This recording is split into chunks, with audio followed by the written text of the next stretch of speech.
बिस्मिल्लाहिर्रहमानिर्रहीम। आज हम आपकी खिदमत में एक सबक आमोज अफसानवी किस्सा लेकर हाजिर हुए हैं। किस्सा है एक शख्स की सबसे छोटी बेटी का। छोटी बेटी अपने बाप का घर क्यों छोड़कर चली गई और किस तरह उसकी एक बादशाह से शादी हो गई। जानने के लिए वीडियो को आखिर तक जरूर देखिएगा। एक दफा का जिक्र है कि एक सौदागर था जिसकी 3 बेटियां थी। इसकी तीनों बेटियां बेहद खूबसूरत थी, लेकिन छोटी वाली सबसे प्यारी थी। उस सौदागर को अपनी तीनों बेटियों से बेइंतहा प्यार था। वो बस डरता था कि कहीं उसे कोई छोड़ कर न चली जाए। इसलिए एक दिन सौदागर ने फैसला किया कि वो अपनी तीनों बेटियों से पूछेगा कि वो उससे कितनी मोहब्बत करती हैं। वो यही सोचते हुए अपनी सबसे बड़ी बेटी के पास गया और पूछा, बेटी तुम मुझसे कितनी मोहब्बत करती हो? बड़ी बेटी ने जवाब दिया, बाबा जान मैं आपसे अपनी जान से भी ज्यादा मोहब्बत करती हूँ। बाप ये सुनकर बेहद खुश हुआ और अपनी बेटी को एक कीमती सोने की माला दे। फिर वो अपनी दूसरी बेटी के पास गया और उससे भी यही पूछा कि बेटी तुम मुझसे कितनी मोहब्बत करती हो? दूसरी बेटी ने जवाब दिया, बाबा मैं आपको इस पूरी दुनिया में सबसे ज्यादा चाहती हूँ। बाप बेटी की बात सुनकर खुश हुआ और उसे बहुत सी सोने की अशर्फियां दी। अब सौदागर अपनी सबसे छोटी बेटी के पास गया, बेटी तुम मुझसे कितनी मोहब्बत करती हो? सबसे छोटी बेटी ने जवाब दिया कि नमक के बराबर। बेटी का जवाब सुनकर बाप को बहुत गुस्सा आया। नमक तो इंतहाई सस्ती और मामूली चीज है, ये मुझे इतना प्यार करती है। और फिर सौदागर ने उसे बहुत डांटा और गुस्से में यह भी कह दिया कि मुझे पता है कि तुम एक दिन मुझे छोड़कर चली जाओगी, इसलिए बेहतर है कि अभी से इस घर से चली जाओ। बाप की बात बेटी के दिल पर जाकर लगी और वो किसी को भी बताए बगैर घर से रोते हुए निकल गई। वो लड़की एक ऐसी जगह से गुजर रही थी जहां बहुत सी घास उगी हुई थी। लड़की ने अपने लिबास के ऊपर ही एक और घास का लिबास बनाकर पहन लिया ताकि पहचानी ना जाए। इसके बाद वो बादशाह के महल के बाहर जाकर रुक गई और बाहर खड़े सिपाहियों से कहने लगी कि सुनो, मुझे कुछ काम की जरूरत है, क्या तुम मुझे काम पर रख लोगे? मुझे सब काम आता है। नहीं बीबी, हम ऐसे किसी को काम पर नहीं रख लेते, जाओ यहां से। लड़की उदास हुई लेकिन फिर से इसरार करने लगी, देखो मुझे काम की बहुत जरूरत है, मेरे लायक कोई तो काम होगा महल में।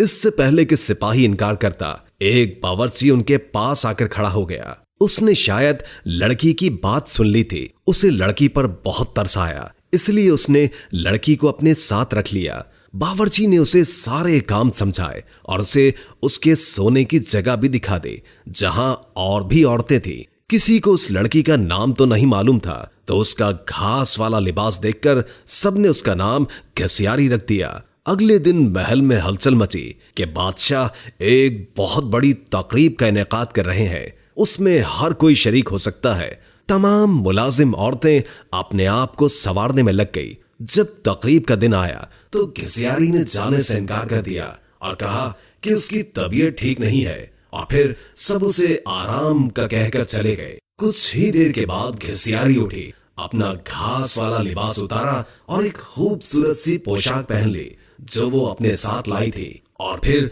उस तकरीब में चली गई। वो इतनी खूबसूरत लग रही थी कि वहां तमाम हाज़रीन की नजरें उस पर उठ रही थीं। हर कोई ताज्जुब में था कि इतनी हसीन लड़की कौन है। वहां बादशाह का बेटा भी मौजूद था। उसने जब इस हसीन लड़की को देखा तो देखता ही रह गया, और फिर शहजादे ने पूरी तकरीब बस घसियारी के साथ बातों में गुजार दी। शहजादे ने किसी और की तरफ आंख उठाकर भी न देखा। फिर घसियारी किसी की भी नजरों में आए बगैर वापस महल में आ गई। अगले दिन औरतों ने कहा कि तुम्हें वहां होना चाहिए था। कल बादशाह का बेटा एक हसीना पर लट्टू हो गया और सारा वक्त उसी के साथ रहा। घसियारी बज़ाहिर उदासी हुई, हाँ काश मैं भी जा सकती। कुछ दिनों के बाद बादशाह ने फिर से एक तकरीब रखी। इस बार घसियारी ने यही बहाना लगाया कि उसकी तबीयत ठीक नहीं है, सो वो नहीं जा सकती। लेकिन सबके जाने के बाद उसने फिर से एक उम्दा लिबास पहना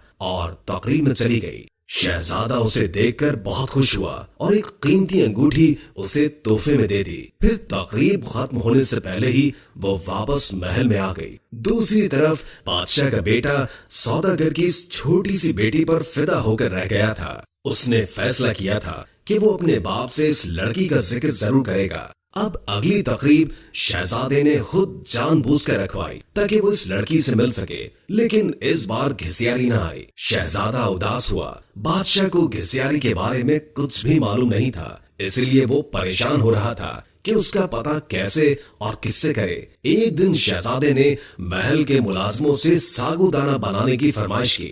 घिसियारी को जब ये पता चला तो उसने खुद सागूदाना बनाने की ख्वाहिश का इजहार किया। उसे इजाजत दे दी गई। घिसियारी ने सागूदाना बनाने के बाद वही कीमती अंगूठी जो शहजादे ने उसे दी थी सागूदाने में डाल दी। अब शहजादा मेज पर बैठा सागूदाना खा रहा था। जब खाना खा चुका तो देखा कि प्याले में अंगूठी पड़ी है। वो अंगूठी पहचान गया और जल्दी से अपने मुलाजमीन को बुलवाया। मुलाजमीन ने बताया कि ये सागूदाना घिसियारी नामी मुलाजमा ने बनाया है। फिर घिसियारी को बुलवाया गया। शहजादा घिसियारी को पहचान न सका, लेकिन जब घिसियारी ने बोलना शुरू किया तो शहजादे को उसकी आवाज सुनकर यकीन हो गया कि ये वही लड़की है जो उसे तकरीब में मिली थी और जिस पर वो दिल हार बैठा है। फिर घिसियारी ने अपना सारा किस्सा शहजादे को बताया कि वो इस महल में किस तरह पहुंच गई। शहजादे ने घिसियारी का बादशाह को बताया और इन दोनों की शादी कर दी गई। शादी के बाद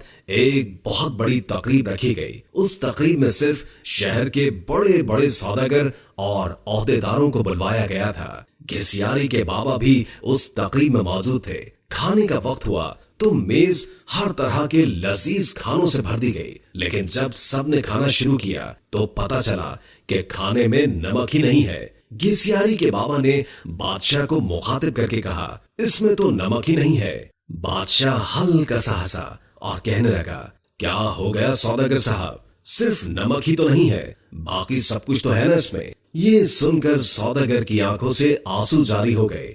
बादशाह ने उसे ताजुब से देखा और पूछा कि जनाब आप रोने क्यों लग गए। सौदागर ने कहा, आज मैं अपनी बेटी की बात समझ गया हूँ। खाने में नमक ना हो तो चीज बदजायका हो जाती है, चाहे उस खाने में और कितने ही कीमती मसाला जात पड़े हों, लेकिन नमक के बगैर खाना कुछ भी नहीं। फिर सौदागर ने अपना किस्सा बादशाह को सुनाया और कहा कि मेरी बेटी मुझसे नाराज होकर चली गई है। मैंने उसे बहुत ढूंढा लेकिन वो नहीं मिली। मैं उसकी तरफ से बहुत परेशान रहता हूँ। सौदागर ने बादशाह को अपनी बेटी का हुलिया बताया तो बादशाह ने घिसियारी को बुलवाया और अपनी बेटी को सही सलामत देखकर बाप की खुशी का ठिकाना ही न था। सौदागर ने बेटी को गले लगाया और उससे माफिया मांगता रहा। दोस्तों, वीडियो अच्छी लगी हो तो लाइक करके शेयर कर दें और कोई अच्छा सा कमेंट कर दें। अल्लाह ताला हम सबको अपनी हिफ्ज़ व अमान में रखे।